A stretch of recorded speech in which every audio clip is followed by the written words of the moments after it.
आज की जो वीडियो है उसका यही है कि मकसद है कि आपको गाइडेंस दी जाए, आपको बताया जाए कि आपके जो क्वेश्चन हैं जो आपको पूछे जाएंगे जब आप किसी भी जगह में, किसी भी कंपनी में या किसी भी एजेंसी में इंटरव्यू देने के लिए जाते हैं, तो आपको कौन कौन के क्वेश्चनों का, कौन कौन से सवालों का सामना करना पड़ेगा जब आपको कोई भी एजेंट या कोई भी कंपनी का मैनेजर या कोई भी जो आपको हायर करने वाला बंदा है आपसे क्वेश्चन करेगा सिक्योरिटी के मुताल्लिक, तो किस तरह के क्वेश्चन होंगे।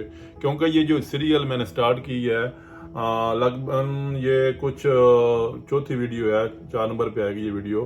तो ये सीरियल है सिक्योरिटी गार्ड की जॉब के मुताल्लिक, क्योंकि मैंने जो ट्रेनिंग करवाई है वो मैंने खसूसन बाउंसर के बारे में करवाई है और इवेंट सिक्योरिटी के लिए करवाई है। लेकिन आपको ये भी याद कराता जाऊं कि बहुत सी चीज़ें मैंने आपके साथ शेयर की हैं जो सिक्योरिटी गार्ड की जॉब के मुतल्लिक हैं, सिक्योरिटी गार्ड की ट्रेनिंग के मुतल्लिक हैं, फिटनेस ट्रेनिंग के मुतल्लिक हैं, आपकी जो बुक है सिक्योरिटी गार्ड की उसके मुतल्लिक हैं। ये मत आप सोचें कि हमें पहले बताया नहीं गया या हमको इस तरह की पहले चीज़ नहीं दी गई। मैं इसलिए ये सीरियल स्टार्ट करने पर मजबूर हुआ हूँ क्योंकि बहुत से जो मेरे दोस्त हैं वो सिक्योरिटी गार्ड की जॉब के मतलब ज़्यादातर पूछते हैं, खुसूसन वो लोग जो अभी इस जॉब में आना चाहते हैं अपनी कंट्री से। खुसूसन इंडिया से ज़्यादातर सवाल आए हैं, तो कुछ पाकिस्तान के भी लोग हैं, ये नहीं है कि इंडिया के हैं, क्योंकि बाद में फिर लोग बोलते हैं हमारा नाम तो आपने नहीं लिया, दूसरे लोगों का ले लिया। तो मिक्स कुछ सवाल आए हैं, तो मैंने सोचा कि आपको एक सीरियल बना के दे दूं जो आपको सिक्योरिटी गार्ड की ट्रेनिंग करवाएगी। अगर कुछ क्वेश्चन रह जाए तो आपको चाहिए कि मुझे नेक्स्ट वीडियो में या इस वीडियो के कमेंट्स में बता दिया करो, ताकि मैं नेक्स्ट वीडियो में वो भी मेंशन कर दूं, ताकि आपकी हेल्प हो जाए। तो मेरा नाम है नदीम चट्ठा, मैं 2009 से दुबई में रह रहा हूं और सिक्योरिटी की जॉब में ही काम कर रहा हूं। सिक्योरिटी गार्ड की जॉब से ही मैंने स्टार्ट किया था और अभी अल्लाह का शुक्र है मेरा खुद का बिजनेस भी है और मैं बाउंसर काम भी कर रहा हूँ एक क्लब में। तो बताता इसलिए हूँ कि आपको ये इलम हो कि ये सिक्योरिटी गार्ड की जॉब पे इतनी नॉर्मल नहीं है, आप इसको इजी मत लो, क्योंकि कुछ लोग बोलते हैं आप दुबई में जाओगे सिक्योरिटी गार्ड ही रह जाओगे। ऐसी कुछ बात नहीं है। आपको स्टार्टिंग में कुछ मुश्किलें फेस करनी पड़ेंगी, कुछ आपको टाइम इसमें स्पेंड करना पड़ेगा। मैं उम्मीद करता हूँ आप बहुत कुछ से लर्न करोगे, क्योंकि बहुत से लोग हैं जो सिक्योरिटी गार्ड की जॉब से फिर आगे गए हैं। आज वो लोग अपनी कंपनियों के मालिक बने हुए हैं, अपना बिजनेस खुद का चला रहे हैं या किसी कंपनी में अच्छी पोस्ट में काम कर रहे हैं। तो उन्होंने भी स्टार्ट सिक्योरिटी गार्ड की जॉब से ली है, क्योंकि सिक्योरिटी गार्ड जॉब ऐसी है कि आपको सबसे जो बेस्ट है कि आपको लोगों के साथ कम्युनिकेशन करने का जो है चांस मिलता है। चाहे वो लो जॉब के लोग हों या हाई लेवल के या बिजनेसमैन हों, क्योंकि सिक्योरिटी गार्ड का वास्ता एक पुलिसमैन की तरह पब्लिक से ही पड़ता है। तो चाहे आप मॉल में काम करोगे, चाहे आप किसी ऑफिस में काम करोगे, चाहे आप किसी बिल्डिंग में काम करोगे, चाहे आप शॉपिंग मॉल में, बीच में, वट एवर, जिधर भी आप जाओ, दुबई में सिक्योरिटी गार्ड बहुत ही इंपॉर्टेंट है। इवन यूएई में सिक्योरिटी गार्ड की बहुत ज़्यादा वैकेंसी आती है। उसकी मैं एक रीज़न आपको बताता जाऊँ क्यों क्यों ये इम्पोर्टेंट है। उसकी वजह यह है कि दुबई गवर्नमेंट ने एक इस तरह का रूल बनाया हुआ है कि कोई भी बिल्डिंग हो, चाहे वो एम्प्टी है, खाली है, या उसमें लोग रह रहे हैं, ऑफिस की बिल्डिंग है, अकोमोडेशन की बिल्डिंग है, चाहे वो कैंप हैं जिधर ज़्यादातर काम करने वाले लोग रहते हैं, चाहे वो किसी भी कैटेगरी की बिल्डिंग हो, शॉपिंग मॉल है, बीच है, हर जगह में सिक्योरिटी लाजम है। जिस कंपनी की वो प्रॉपर्टी होएगी, जिस मालिक की वो बिल्डिंग होएगी या जिसकी वो मलकियत होएगी किसी भी बंदे की, उसको एक सिक्योरिटी गार्ड उस बिल्डिंग में, चाहे वो एम्प्टी है, रखना जरूरी है। अगर वो नहीं रखेगा तो गवर्नमेंट उसको फाइन देगी। ये बहुत ही इंपॉर्टेंट है सिक्योरिटी गार्ड रखना। अगर वो लोग नहीं रखते तो फिर गवर्नमेंट उनसे फिर दो हाथ करती है, फिर फाइन होता है। तो बताने का मकसद ये है क्यों सिक्योरिटी गार्ड दुबई में इंपॉर्टेंट है और क्यों इसको इतनी अहमियत दी जाती है, क्यों इसका जो कोर्स करवाया जाता है फिर उसके बाद ये काम करता है। कोर्स के बिना आप काम नहीं कर सकते, ये भी आपको लाजम अपने ज़हन में रखना चाहिए। तो कोर्स कौन सा, जैसे सीरा का सेंटर है, वहाँ से आपको कोर्स करना पड़ता है। 5 दिन क्लास होती है, छठे दिन आपका टेस्ट होता है। तो मैंने उसके मुतल्लिक भी अपनी लास्ट वीडियो में आपको क्वेश्चन दिए हैं, वो सवाल दिए हैं जो आपको उसमें आपकी क्लास में या आपके एग्जाम में आएंगे। तो आज मैं बहुत ही इम्पोर्टेंट आपके साथ चीज़ें शेयर करने वाला हूँ, वो है इंटरव्यू। क्योंकि इंटरव्यू आपका बहुत ही इंपॉर्टेंट होता है। इंटरव्यू उस टाइम आपसे लिया जाता है जब आपको कोई भी कंपनी या कोई भी एजेंसी जो हायर करती है सिक्योरिटी गार्ड की जॉब के ऊपर। तो जब आप इवन इधर भी आ जाते हैं फिर भी आपका जो ग्रुप 4 कंपनी है या जो ट्रांस गार्ड कंपनी है वो इधर आके फिर आपका इंटरव्यू करती है। तो ये मत सोचो अगर इतनी बड़ी आप ट्रांस गार्ड कंपनी में या ग्रुप 4 कंपनी में या अरकान कंपनी में या आप लोग वर्ल्ड सिक्योरिटी में आते हो तो आपका इंटरव्यू इधर आके फिर होता है। उसकी वजह मैं आपके साथ शेयर करता हूँ, वो इंटरव्यू इधर आके फिर क्यों होता है। जब आपको वीजा दे दिया जाता है, जब आपको कंपनी इधर लेके आ जाती है, आपका सब कुछ रेडी है, आप कंपनी के वर्कर बन जाते हो, एम्प्लॉय बन जाते हो, तो इधर आके इंटरव्यू लेना आपका क्या मकसद है, क्यों लेती है कंपनी। तो सबसे जो मेन इंपॉर्टेंट है वो ये है कि जब आपको इधर लेके आया जाता है तो अकोमोडेशन में रखा जाता है, उसके बाद आपका इंटरव्यू इसलिए लिया जाता है कि आप किस काबिल हो। उसकी वजह यह है कि ग्रुप 4 कंपनी, ट्रांसगार्ड कंपनी या और 2-3 ऐसी बड़ी कंपनियां हैं जिनका काम अबू धाबी में, शारजा में भी है। तो जो सीरा है, जो सिक्योरिटी का सीरा कार्ड है, वो सिर्फ दुबई में चलता है, बाकी जो रियासतें हैं उधर आपका PSBD चलता है। तो वो भी सिक्योरिटी के लिए, ये भी सिक्योरिटी के लिए है। तो इंटरव्यू इसलिए लिया जाता है कि जो सीरा की जो सैलरी है वो डिफरेंट है और PSBD की जो सैलरी है वो डिफरेंट है। PSBD की सैलरी थोड़ी ज्यादा है और उसकी जो सीरा की सैलरी वो कम है। इसलिए आपका इंटरव्यू लिया जाता है कि अगर आप थोड़े काबिल हो या इस काम को जानते हो या आपकी एजुकेशन अच्छी है तो आपको PSBD में डाला जाए, आपका PSBD करवा के अबू धाबी से फिर आपको अबू धाबी में रखा जाए।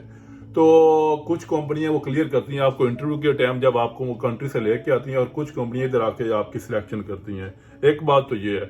दूसरी बात ये है कि आपका इंटरव्यू इसलिए लिया जाता है कि आप किस काबिल हो, कितना काम को समझे हो। जब आपका सिरा हो जाता है, आप सिरा पास कर लेते हो, तो उसके बाद आपका इंटरव्यू इसीलिए जाता है कि आपने कितनी चीजों को पिक किया है, कितना इस सब्जेक्ट को आपने समझा है, कितना आप सिक्योरिटी जॉब को समझ चुके हो, या कितने आप काबिल हो, कितनी चीजों को आपने पिक किया है, या आपने कुछ चीजें मिस तो नहीं की हैं, या आप कितना काम करने के काबिल हो।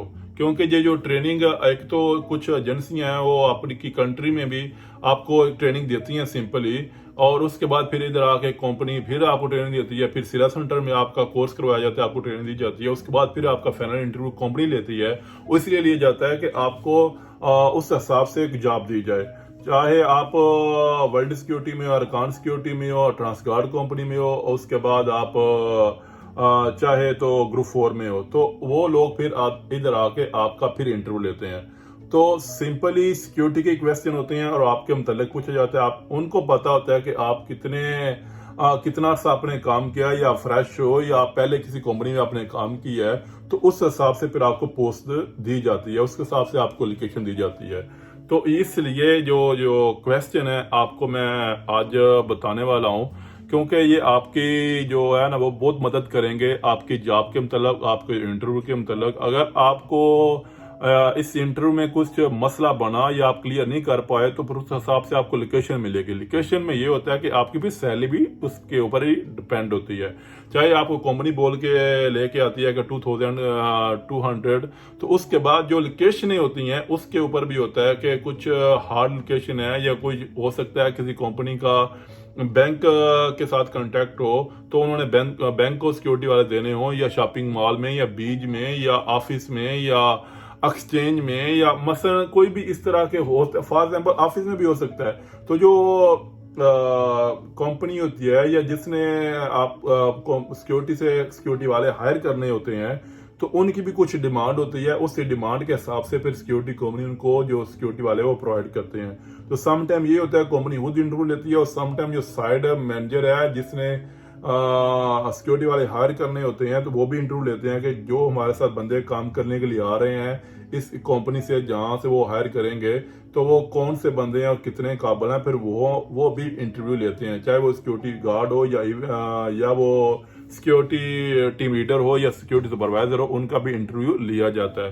तो आपको ये चीज़ें याद रखनी चाहिए कि आपको जो बेसिक चीज़ें हैं सिक्योरिटी की वो आनी चाहिए। अगर आपको नहीं आएंगी तो फिर मुश्किल है, क्योंकि अगर वो आपको इंटरव्यू लें और आपका इंटरव्यू क्लियर ना हो तो फिर आपको वो सिलेक्ट नहीं करेंगे।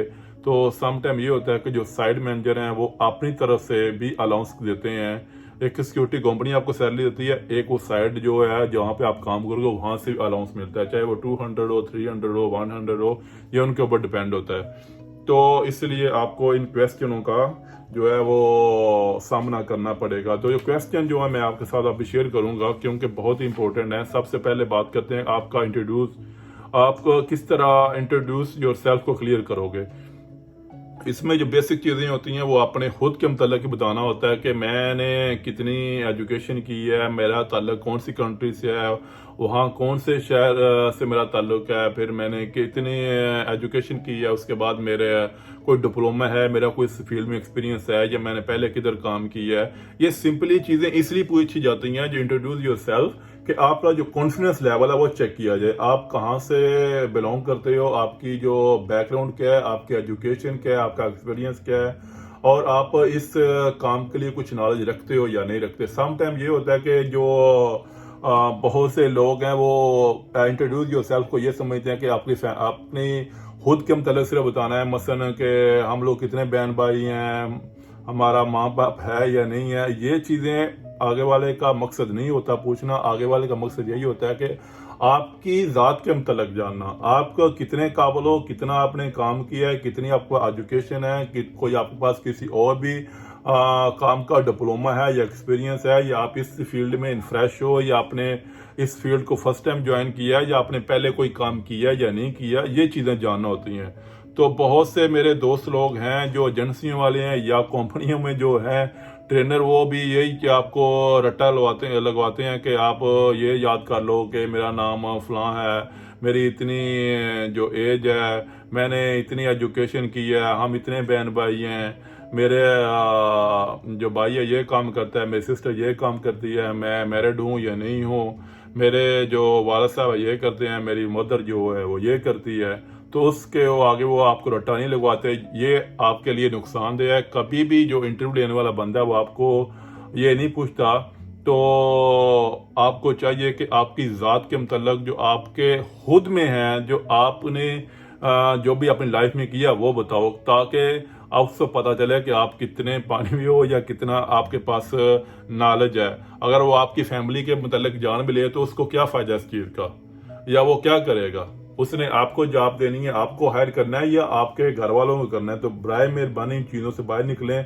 बहुत से लोग बहुत अरसे से ये रेटा लगवा रहे हैं इंट्रोड्यूस योरसेल्फ का, कि अपनी ज़ात के मतलब बताओ, आपकी एज कितनी है, आपकी एजुकेशन कितनी है, आपकी फैमिली में कितने लोग हैं, या वो क्या करते हैं, और आपका कौन सी सिटी से ताल्लुक है। ठीक है, सिटी बताओ, आपकी कंट्री बताओ, उसके बाद अपना खुद का जो है एक्सपीरियंस जो जॉब का है। इवन आप कोई सीवी बनाते हो तो सीवी में भी अपनी खुद की जो सेल्फ है उसको किसी के साथ इंट्रोड्यूस करवाने की कोशिश करो कि मैं ये मेरा इस चीज़ से ताल्लुक है, मैंने ये किया है, ये इस काम के मेरे पास डिप्लोमा है, या मैं इस फील्ड से पहले ताल्लुक रखता था, या मैंने इसमें पहले काम सिक्योरिटी डिपार्टमेंट में काम किया या नहीं किया। उसको पता चले कि आपके अंदर क्या है और आप कितने काबिल हो, और इस फील्ड में कितने आप मददगार साबित हो सकते हो, या उनके लिए जो आपको हायर करेंगे, जो आपको जॉब देंगे, उनके लिए आप कितने मददगार साबित हो सकते हो। तो बराए मेहरबानी इंट्रोड्यूस योरसेल्फ में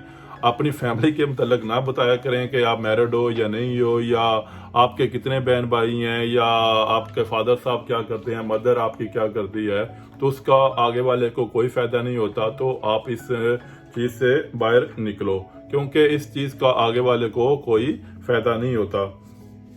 तो हो सकता है वो आपको फायर के मतलब भी पूछे। तो आपको चाहिए कि अगर आपने इस फील्ड में काम किया तो आपको इस चीज़ के बारे में, फायर के बारे में, क्योंकि फायर बहुत ही इंपॉर्टेंट होता है, बहुत बारीकी से इसको चेक किया जाता है जो भी आपका इंटरव्यू लेने वाला बंदा है, कि क्या आपको फायर के मतलब कुछ चीज़ें पता हैं या नहीं है। अगर फायर हो गया तो आप क्या करोगे, और बेसिक चीज़ें क्या हैं फायर के मतलब। अगर आपने पहले किसी कंपनी में काम किया है तो आपको इन चीज़ों के ऊपर ज़्यादा काम करना चाहिए, क्योंकि वो इस पे जोर डालेगा कि इसने पहले भी 2 साल या 3 साल या 1 साल काम किया है। तो अगर इसके पास कोई बेसिक चीज़ नहीं है या बेसिक इसको नॉलेज नहीं है तो आगे ये क्या पिक करेगा। अगर फ्रेश है तो ठीक है, उसमें तो मिस्टेक को कुछ एक्सेप्टेबल वो कर लेगा। अगर आपने पहले काम किया है, आपका इस फील्ड से ताल्लुक है या रहा है, तो फिर आपको इन चीज़ों के बारे में ज़्यादा पता होगा। फॉर एग्जाम्पल फायर होता है तो आप क्या करोगे, फायर किस तरह चेक करोगे, फायर को कंट्रोल किस तरह करोगे। तो मैंने अपनी जो लास्ट वीडियो है उसमें डिटेल से बताया है कि आप उसको भी चेक कर सकते हो। और फिर अभी भी मैं आपको बेसिक चीज़ें बता देता हूँ। फॉर एग्जाम्पल फायर होता है, आप किसी मॉल में काम कर रहे हो या किसी ऑफिस बिल्डिंग में काम कर रहे हो, तो वहाँ अगर फायर होता है या अकोमोडेशन बिल्डिंग में भी, तो वहाँ अगर फायर होता है तो सबसे पहले आपने पैनिक नहीं होना, सबसे पहले आपने परेशान नहीं होना, और सबसे पहले आपने उसको इतना डेंजरस नहीं लेना कि जितना आम लोग लेते हैं। आप में और आम जो लोग हैं उनमें डिफरेंट होना चाहिए, क्योंकि आप इस चीज़ से वाकिफ होते हो कि किस तरह इस चीज़ को कंट्रोल किया जाए। अगर आप दूसरों की तरफ पैनिक हो गए या परेशान हो के अपना जो एक्शन लोगे या लोगों को दिखाओगे, तो फिर आपको देख के जो उधर लोग रह रहे हैं या जिस कंपनी ने या जिस बिल्डिंग ने आपको हायर किया हुआ है, तो वो क्या सोचेगा मुझ में और इसमें क्या डिफरेंट है। क्योंकि आपने कोर्स किया होता है, आप इस चीज़ से वाकिफ होते हो, आपको प्रोफेशनल समझा जाता है इस फील्ड के लिए।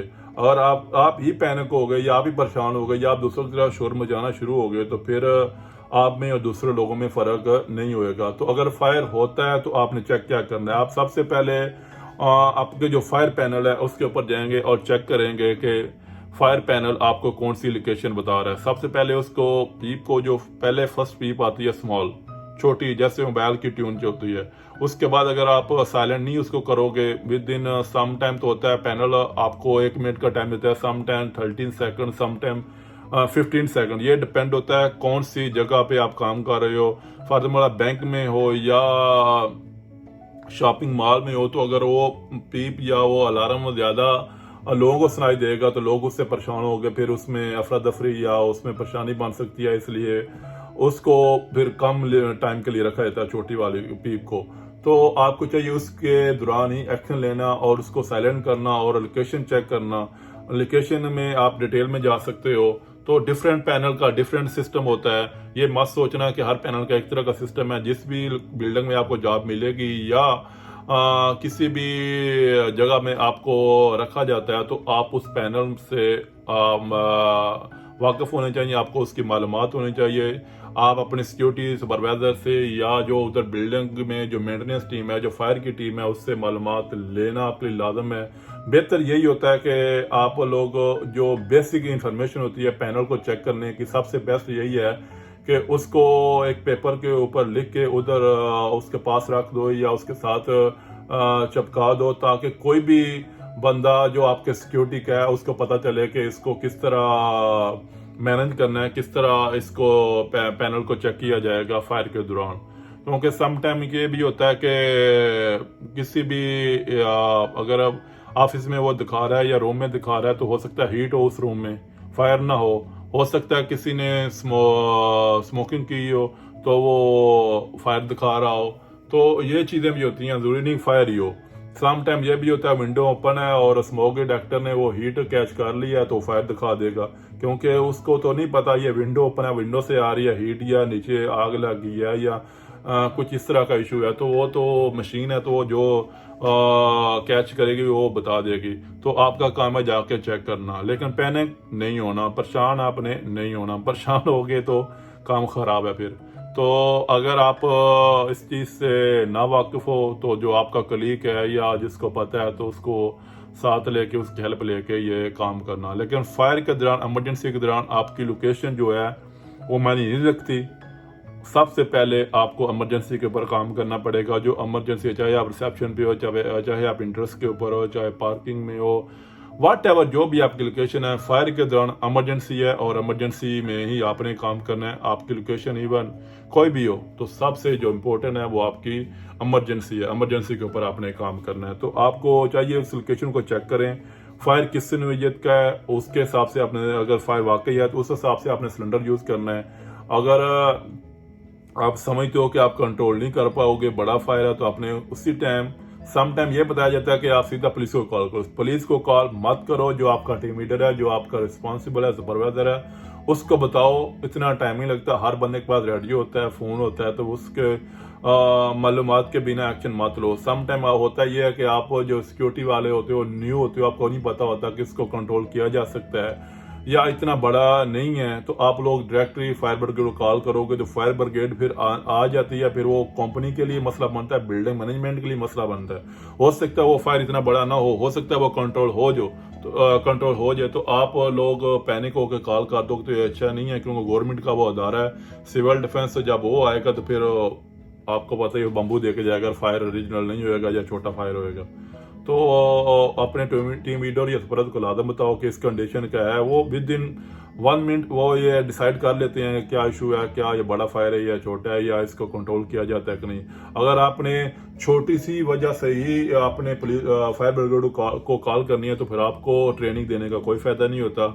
कि आप लोग अगर ट्रेनिंग भी लेते हो फायर की या इमरजेंसी की, तो आप उसमें काम न करो और सीधा फायर ब्रिगेड को कॉल कर दो, तो फिर आपका कोई फायदा नहीं है।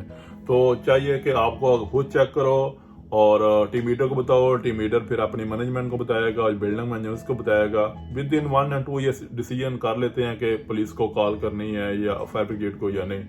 अगर बहुत बड़ा फायर है तो फिर टेंशन नहीं है, फिर तो इशू नहीं है। फिर आपको समझ आया कि ये बड़ा फायर है तो इसके लिए फायर ब्रिगेड को कॉल करना है, तो आप इजीली कॉल कर सकते हो।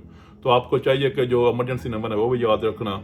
अगर आपको कोई भी नंबर याद नहीं है तो 999 है, तो वो उसको आप कॉल करोगे तो वो चाहे वो फायर का हो, चाहे वाटर का इशू हो, या कोई और इशू हो, तो 3-4 नंबर होते हैं, मैं आपके साथ शेयर करूंगा, वो भी आप लोग याद रखो। अगर आपको नहीं पता तो 999 पे कॉल करो, ताकि इजीली फिर वो कॉल जो इमरजेंसी होती है वो जिस डिपार्टमेंट की होती है, पुलिस वाले खुद ही उसको उधर ट्रांसफर कर देते हैं।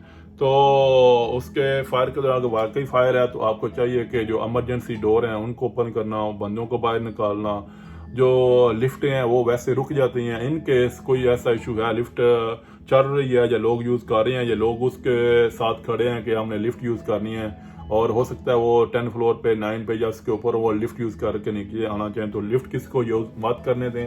आप स्टेयर केस यूज़ करवा सकते हैं, इमरजेंसी डोर ओपन करें, लोगों को संभली हाल तक पहुँचाएँ, और सबसे पहले यही आपका काम है। तो ये फायर के मतलब कुछ बेसिक है। अगर आपने कुछ और डिटेल आपको चाहिए तो आप मेरी जो फायर वाली वीडियो है उसमें मैंने डिटेल से बताया कौन से किस कैटेगरी का फायर है, कौन सा सिलेंडर यूज़ करना चाहिए, तो आप वहाँ से भी जाके चेक कर सकते हो।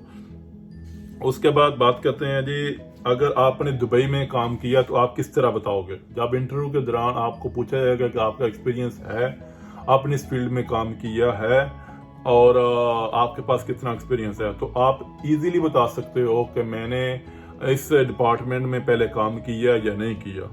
सच बताना, झूठ मत बताना कि आगे वाला बेवकूफ़ नहीं होता।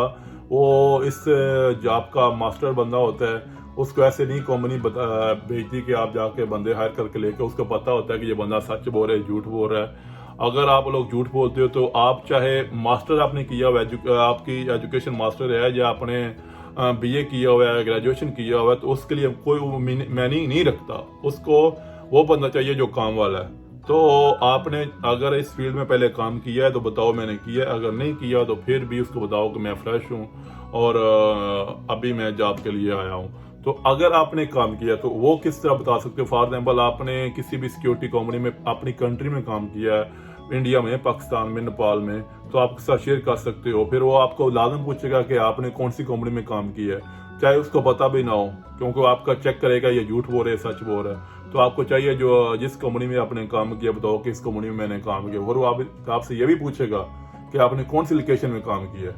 तो आपको ये बताना पड़ेगा कि अगर आपको सिक्योरिटी का इल्म है तो बता सकोगे कि सिक्योरिटी में कौन कौन सी लोकेशन होती हैं। तो फिर आपको पूछेगा आपने उस लोकेशन में काम किया तो कोई उसका एक ऐसा वाकया सुनाओ जिसने आपने अच्छी आपकी जो परफॉर्मेंस है आपने दिखाई है और आपको कंपनी ने अप्रिशिएट किया है। कोई ऐसा वाकया जो आपकी ड्यूटी के दौरान हुआ हो और आपकी कंपनी ने आपको अप्रिशिएट किया हो।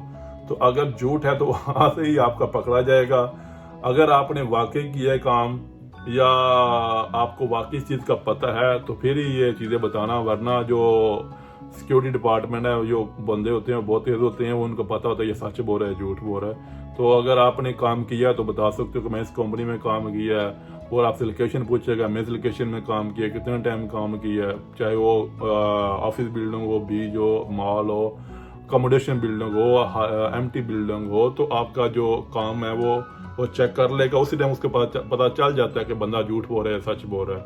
तो उसको ये भी पता होता है कि बंदे ने अगर अच्छा काम किया तो कंपनी इस वजह से उसको अप्रिशिएट कर सकती है, और कितना अप्रिशिएट कर सकती है, उसको कुछ लेटर दे सकती है, या इसको वैसे ही उन्होंने अप्रिशिएट किया हो, या इसकी जो जॉब है उसमें कुछ इंक्रीजमेंट लाई हो, तो वो उसको पता ही होता है। तो झूठ मत बोलना, जो आपने काम किया है, चाहे आपकी कंट्री में हो, चाहे आप दुबई में कि पहले किसी कंपनी में आपने काम किया हो, तो आप बता सकते हो कि हाँ जी मैंने इस कंपनी में इतना अरसा काम किया है। फिर आपसे पूछेगा अच्छा आपने छोड़ा क्यों है, तो आप रीज़न बता सकते हो कि यार कंपनी में कुछ इशू था, या कंपनी ने मुझे निकाल दिया है, या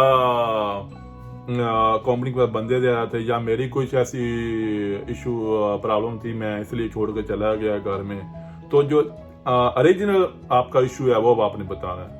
झूठ मत बोलो इंटरव्यू के दौरान, झूठ पकड़ा जाएगा तो फिर कोई फायदा नहीं आपका इंटरव्यू देने का, क्योंकि कंपनियां भी ऐसी हैं कि वो 2-3 बार इंटरव्यू लेती हैं। तो आप किसी में पकड़े गए तो फिर वो आपको वापस भेज देंगे, तो उसका कोई फायदा नहीं है। और अगर आपको काम मिल भी गया तो फिर जो टीम लीडर होते हैं ना कंपनी के, जो सुपरवाइजर होते हैं, उनका यही काम होता है कि आगे रिपोर्ट देना कि ये बंदा कितना काबिल है, क्योंकि मैनेजर बता देता है कि मैं इस तरह के बंदे अभी सिलेक्ट करके लेके आया हूँ। तो फिर अगर उस तरह के आप ना निकलो, आपको काम का पता ना हो, तो फिर वो सीधा रिपोर्ट करते हैं, सर जी आपने बोला था कि मैं इस तरह के बंदे लेके आया हूँ, तो इसको तो इतना काम का पता है। तो फिर वो बात खुल जाती है, तो फिर वो आपकी जो इज्जत है वो नहीं रहती। फिर आप चाहे काम करते भी रहो तो फिर वो आपकी रिस्पेक्ट है वो नहीं रहती। तो चाहे आप उसके बाद अच्छी मेहनत करो, अच्छा काम करो, तो जो एक बार आपने झूठ बोल दिया वही आगे चलता है। First impression is the last impression, जो आपने फर्स्ट टाइम दिखाया वही लास्ट तक चलता है। तो जो आपके पास है, जितना एक्सपीरियंस है, इतना काम का पता है, वही उनके साथ शेयर करो, ताकि फिर उस हिसाब से भी आपको हायर करें और उस हिसाब से भी आपको काम दें। कोशिश करो कि जितना आपको काम आता है आप चाहे उतना बताओ या उससे कम बताओ, क्योंकि जब आप फिजिकली काम के लिए के ऊपर जाओगे तो फिर कंपनी आप चेक करेगी तो वो सोचेगी यार हमने इस बंदे को तो ऐसा समझा था, तो ये तो बहुत काबिल है, इसको तो बहुत काम आता है। तो उस टाइम फिर आपको अप्रिशिएट भी करेंगे और आपकी जो जॉब है वो भी बढ़ाएंगे। हो सकता है आपको टीम लीडर लगा दें, सुपरवाइजर लगा दें, या साइड इंचार्ज लगा दें, या आपकी सैलरी बढ़ा दें, क्योंकि उस टाइम फिर जो कंपनी होती है वो खुश होती है कि वाकई यार हमने बंदे को इतना समझा था, तो ये तो बहुत काबिल है या इसके पास बहुत एक्सपीरियंस है। तो आप लोग इस तरह की चीज़ें जो है इंटरव्यू के दौरान शेयर करो, वही आपके लिए बेस्ट है। उसके बाद आपका आता है जी, आपने जो दुबई में पहले जो काम किया है अगर, तो उसके बारे में थोड़ा सा हमें बताएं। तो अगर आपने जेन्युइन काम किया तो जेन्युइन बताना, अगर आपने नहीं काम किया तो मत बताना। चाहे आपने सिक्योरिटी में काम किया है या किसी और कंपनी में काम किया है, किसी और फील्ड में काम किया है। तो ये कुछ चीज़ें हैं बेसिक जो आपके साथ मैंने शेयर की हैं, जो इंटरव्यू के दौरान आपसे पूछेगा इंटरव्यू लेने वाला बंदा, जो फ्रेश लोग होते हैं उनके लिए, या वो लोग जो पहले दुबई में काम करके गए हैं। ये भी हो सकता है कि जो अगर आपके पास सिक्योरिटी का कार्ड है, चाहे वो PSPD है, चाहे वो सीरा कार्ड है, सीरा को पहले DPS ही बोला जाता था, क्योंकि ये कुछ अभी 2-3-4 साल हुए हैं, अभी चेंज हुआ है। तो उससे पहले ये DPS ही था, तो 2009 में ये स्टार्ट हुआ है। तो मैं भी उस टाइम उन चंद लोगों में था जो फर्स्ट या सेकंड ग्रुप में थे जिन्होंने कोर्स ये किया था। तो अगर आपके पास है तो हो सकता है आपका जो इंटरव्यू लेने वाला बंदा आपका इंटरव्यू ले ही ना, उसको पता हो कि यार इसने पहले इतना अर्सा काम किया, इस कंपनी में काम किया, इसके पास ये है। हो सकता है वो आपसे इस तरह के बेसिक सवाल करे ही ना, हो सकता है वो आपसे जस्ट गपशप लगाए और गपशप में आपको चेक कर लेगी ये बंदा झूठ बोल रहा है या सच बोल रहा है। तो ये जो चीज़ें हैं आपको गौर करनी चाहिए। अभी मैं एक बहुत ही इंपॉर्टेंट चीज़ है वो आपके साथ शेयर करने वाला हूँ। जो दुबई में लोग काम कर रहे हैं, चाहे वो सुपरवाइजर हैं, चाहे वो मैनेजर हैं, तो उनके लिए ये मालूमात जानना बहुत ज़रूरी है, चाहे वो सिक्योरिटी गार्ड हैं, क्योंकि पहले जो होता था सीरा डिपार्टमेंट, मसलन आप कंपनी के इंचार्ज हो, आपको कंपनी ने अथॉरिटी दी हुई है, आपको जो सिक्योरिटी वालों के डॉक्यूमेंट हैं वो देखो, और सीरा सेंटर में जो कार्ड है वो रिसीव करके लेके आओ, ट्रेनिंग के बारे में जो डॉक्यूमेंट चाहिए, जो फी चाहिए वो मसलन जो भी डॉक्यूमेंट चाहिए। उसके बाद जब कोर्स हो जाता था तो उसके बाद वो जो कार्ड है वो सिक्योरिटी का कंपनी का जो मैनेजर है या जो भी इंचार्ज है वो लेने जाता था। तो अभी उन्होंने ये कर दिया, जिसका कार्ड है वो तो लेने आ सकता है, उसको तो वो सीरा वाले देंगे, चाहे वो सुपरवाइजर है, चाहे वो सिक्योरिटी गार्ड है, चाहे वो सिक्योरिटी मैनेजर है, या कोई भी सिक्योरिटी का मसलन पोस्ट में है बंदा, ऑपरेशन मैनेजर भी हो सकता है, ऑपरेशन सुपरवाइजर भी हो सकता है, तो वो तो लेने खुद जा सकता है, उसको दे देगी जो सीरा डिपार्टमेंट है। लेकिन दूसरे बंदों का नहीं ले सकती, दूसरे बंदे का वो नहीं देंगे। आपको जो आपकी कंपनी का एड्रेस है वहाँ ही आपको वो बाय पोस्ट भेजेंगे, बाय मेल भेजेंगे, तो हाँ ही आपको पहुँचेगा। तो आपको वहाँ रिसीव करने की ज़रूरत नहीं है, आप लोगों को नहीं जाना चाहिए। अभी जो एक लाख गालबन 20 से 25 दिन हुए हैं, तो अभी उन्होंने रूल चेंज कर दिया है। तो अभी आपको वो चाहे किसी पोस्ट में भी आप हो कंपनी की, तो अभी आपको किसी और दूसरे का जो सीरा कार्ड है वो नहीं मिलेगा, आपको जो एड्रेस है वहाँ पे मिलेगा, चाहे आपने आप कंपनी का ऑफिस का एड्रेस दिया है या कोई और एड्रेस दिया है, वहाँ ईमेल के थ्रू आपको मिलेगा। तो ये कुछ चंद मालूमात थी जो आपके साथ मैं शेयर करने वाला था। तो उम्मीद करूँगा कि आपको ये हेल्प करेगी और आपका जो इंटरव्यू है वो क्लियर होगा। लेकिन मैं फिर बता रहा हूँ, आपने झूठ नहीं बोलना इंटरव्यू के टाइम, जो आपको पता है वही बताओ और जो आपका एक्सपीरियंस है वही बताओ। अगर आपने सिक्योरिटी बाउंसर में काम करना है, या बाउंसर में नाइट क्लब में जो होता है, अगर आपने इवेंट सिक्योरिटी में काम करना है, उसके लिए मालूमात चाहिए आपको, तो आप हमारे चैनल को विजिट कर सकते हो। अगर आपको वीज़े का इशू है तो वहाँ भी आप कमेंट्स में बता सकते हो, हम आपकी हेल्प करेंगे, चाहे वीज़े के मुताल्लिक हो, चाहे जॉब के मुताल्लिक हो, चाहे आपको सिक्योरिटी गार्ड की ट्रेनिंग का कोई इशू हो, तो ये चैनल आपको हेल्प करेगा। अगर आपको कोई मसला है, आप किसी भी मसले से बाहर नहीं निकल रहे, या आप किसी भी मसले में फंसे हुए हो सिक्योरिटी के मुताल्लिक, तो आप मुझे रब्ता लाजम करना, मैं आपकी हेल्प करूँगा। जो जेन्युइन चीज़ें हैं, फेक चीज़ें नहीं, जो जेन्युइन चीज़ें हैं उसके मुताल्लिक। तो उम्मीद करूँगा कि आप इस ट्रेनिंग से, इस चैनल से बहुत कुछ सीखेंगे और अपनी फैमिली के लिए एक अच्छा फ्यूचर बनाएंगे और उनको सपोर्ट करेंगे। अगर कोई क्वेश्चन रह गया, कोई मसला जो शेयर करने वाला था वो रह गया, तो आप मुझे लाजम बताना, मैं नेक्स्ट वीडियो में उसको क्लियर लाजम करूँगा। तो see you next video, next topic. लेकिन वीडियो को शेयर और लाइक करना मत भूलना। अगर आप इस चैनल पे नए हो तो सब्सक्राइब भी लाजम करना, ये आपका चैनल है, आप इसका ख्याल नहीं रखोगे तो कौन रखेगा।